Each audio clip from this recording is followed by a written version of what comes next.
August Macke was a leading figure in German Expressionism and a pioneer of modern art, renowned for his vibrant use of color and a keen ability to capture the harmony of life.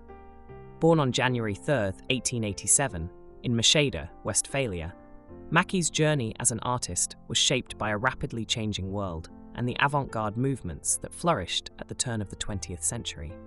His work reflects a unique synthesis of European artistic trends, a devotion to the beauty of everyday life, and a profound sensitivity to color and form. Macke spent much of his early life in Cologne and Bonn. His father, a building contractor, supported his artistic inclinations, allowing him to enroll in the Düsseldorf Academy of Arts in 1904. At the academy, Macke's talent began to flourish under traditional academic training, but he quickly grew dissatisfied with its rigid conventions. Seeking inspiration elsewhere, he traveled to Paris in 1907, where he encountered the works of Impressionist and Post-Impressionist artists such as Claude Monet, Paul Cézanne, and Vincent van Gogh. These encounters profoundly influenced his artistic perspective, setting him on a path of experimentation. Paris also introduced Macke to Henri Matisse and the Fauvist movement, whose bold use of color left a lasting impression on him. By blending these influences with his own vision, Macke developed a style characterized by clarity, luminosity, and a rhythmic interplay of hues. Macke's career coincided with the emergence of Expressionism in Germany.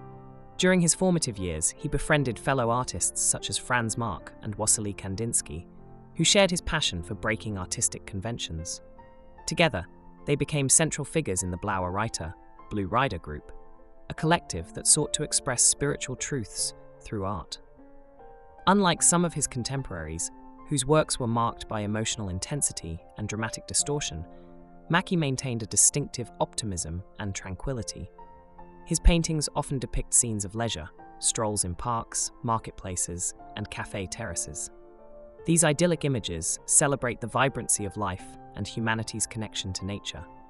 Macke's travels were another significant influence on his art.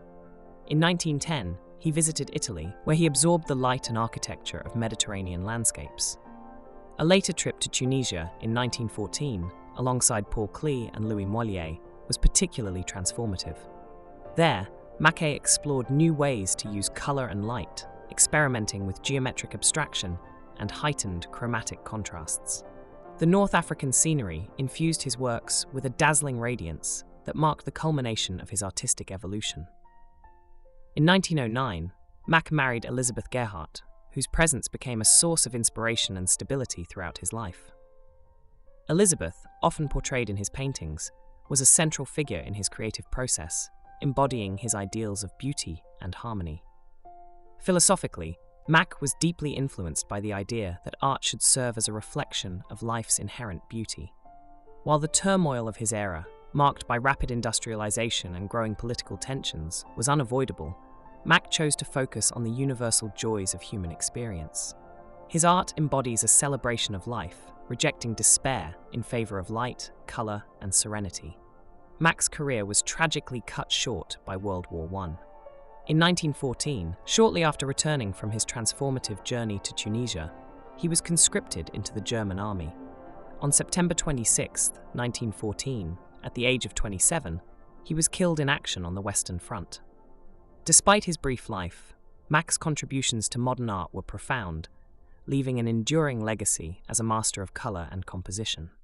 The legacy of August Macke is a testament to his exceptional ability to distill the beauty of everyday life into art that transcends time. Though his career spanned barely a decade, Macke's contribution to the evolution of modern art endures as a beacon of innovation and emotional resonance. August Macke's artistic journey was one of continuous growth, marked by a keen adaptability and openness to new ideas. While his early works bore traces of Impressionism and Jugendstil, the German variant of Art Nouveau, he quickly moved beyond these influences. His involvement with the Blaue Reiter group in 1911 marked a turning point in his artistic development. Collaborating with Franz Marc and Wassily Kandinsky exposed Macke to expressionist ideals, emphasizing inner emotional experiences over external realism.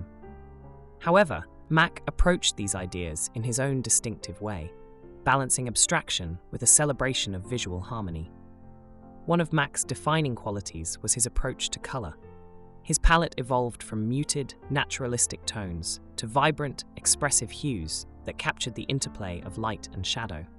Influences such as Fauvism and Orphism, particularly the works of Robert Delaunay, prompted Macke to explore the dynamic possibilities of color, not merely as a descriptive tool, but as a structural element. By incorporating these approaches, he developed a style that combined the energy of abstraction with the accessibility of figurative representation. Macke's sojourn to Tunisia in 1914 stands as the apex of his artistic evolution. The vibrant light and saturated colors of North Africa inspired some of his luminous works.